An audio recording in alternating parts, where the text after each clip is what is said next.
Imagine being able to turn your dreams into reality. That's the power of visualization. It's a transformative mental tool used by great achievers like Albert Einstein and Jim Carrey. Visualization is not magic, it's a powerful mental tool. But how do you harness this power? Let's delve into some techniques. First off, mental rehearsals.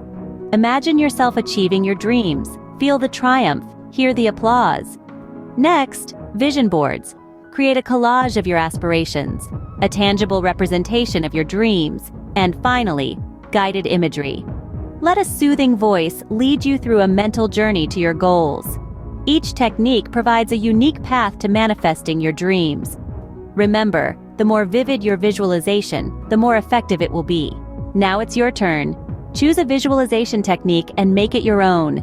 Remember, consistency is the secret ingredient to your success.